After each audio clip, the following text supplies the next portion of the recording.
Welcome to the Ontario Mortgage and Real Estate Insights podcast, your go-to source for the latest developments, trends, and regulatory changes in the industry. I'm your host, I'm Sandy, your guest host from Keller Williams Legacies here to provide you with insights sourced from reputable news outlets to help you stay informed. Steve Hamoan here. This is brought to you by Real Approved Inc., a trusted mortgage brokerage dedicated to helping Canadians achieve their homeownership dreams. Visit realapproved.ca to learn more about how our experienced team can assist you with your mortgage needs. Let's dive into today's episode. All right, Steve, let's get into it. Today's topic is the mounting pressure on Canada's mortgage market as we see rising unemployment and mortgage renewals at higher interest rates. The commentary from DBRS Limited highlights the strain that the market is under. What are your initial thoughts? Well, Sandy, it's a challenging time for many homeowners. The Bank of Canada has lowered its policy rate to 2.50% after 8 cuts since June 2024. But the ongoing trade war with the United States is still impacting the job market.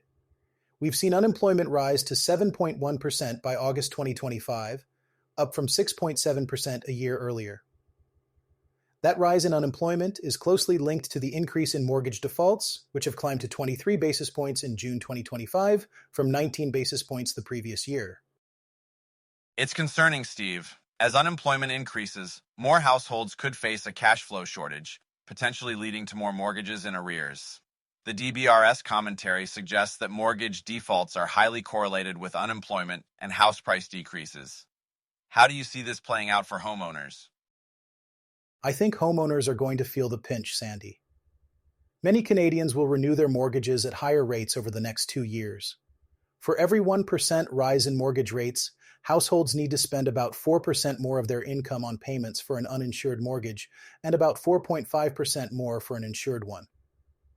It's a significant increase, especially when the mortgage debt service ratio has already risen to 7.85% in the second quarter of 2025 due to higher renewal costs. Despite these challenges, there's a silver lining. The report mentions that credit risk is partially mitigated by stress tests requiring borrowers to be qualified at the greater of the minimum qualifying rate or the contractual mortgage rate plus 2%.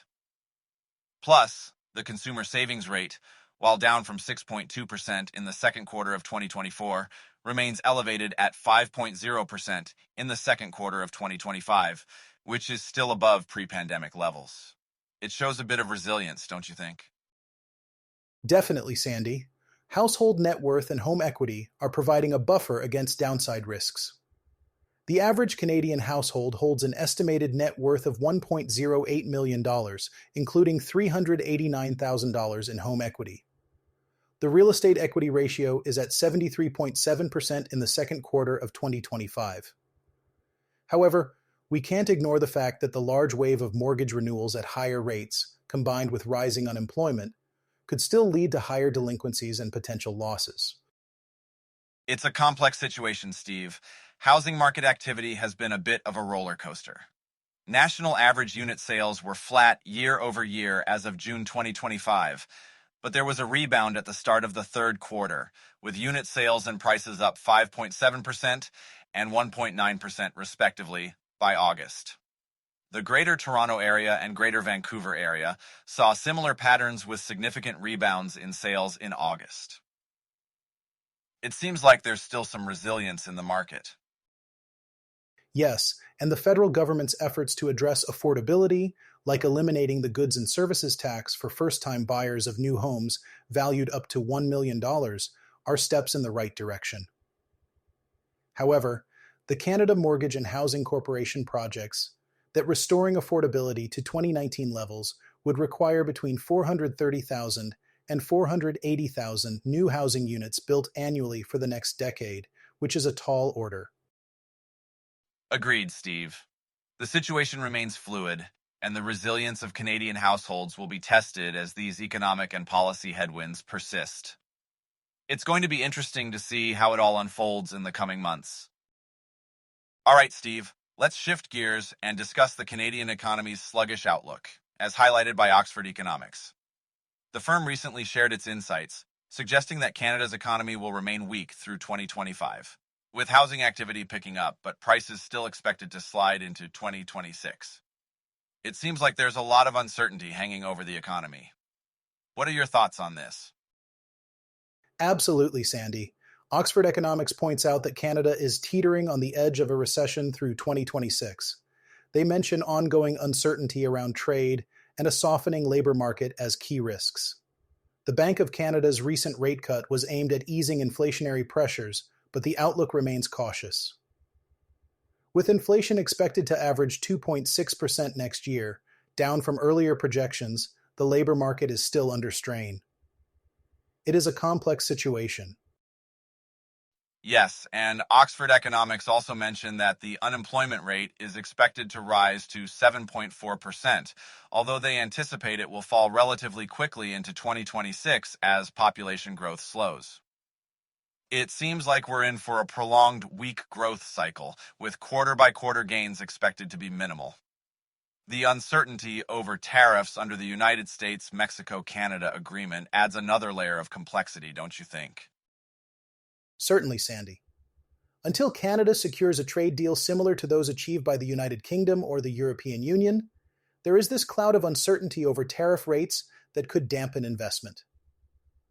Oxford Economics also pointed out that while there's early improvement in resale activity in cities like Toronto and Vancouver, benchmark prices are still drifting lower.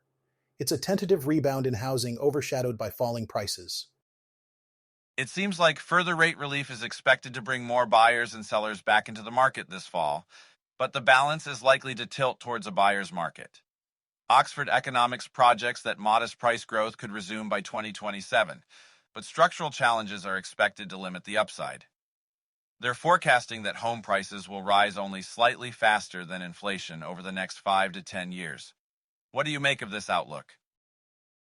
Well, Sandy, it aligns with the broader economic context. Demographic shifts, including an aging population, could limit overall housing demand. The Greater Toronto and Greater Vancouver areas, in particular, face ongoing affordability challenges. As for the government's Build Canada Homes program, Oxford warns that plans to double housing supply might overshoot. They see housing starts peaking near the 300,000 unit range later in the decade, which could lead to an oversupply situation if not managed carefully. Indeed, Steve. It looks like the Canadian economy is in a holding pattern, not fully in contraction, but far from a clear path to recovery. With tariffs in flux and housing still adjusting, the market is shaped more by uncertainty than conviction. It will be interesting to see how these factors play out in the coming months. Thanks for tuning in to another episode of the Ontario Mortgage and Real Estate Insights podcast. We hope you found today's insights valuable as you navigate the world of mortgages and real estate. Before you go, a quick reminder.